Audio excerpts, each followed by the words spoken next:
আর third day তারা যাচ্ছে।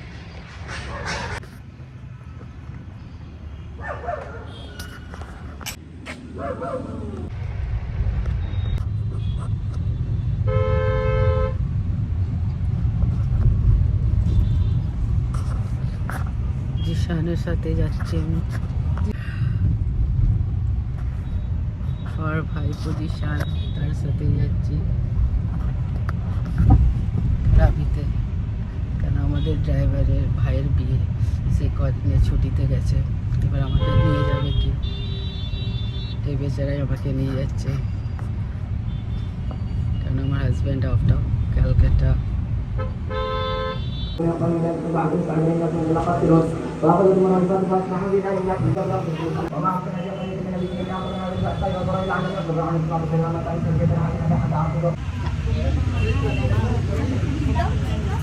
Friends, সবাই ভালো থেকো আর সবাইকে ভালো রেখো। আল্লাহ হাফিজ।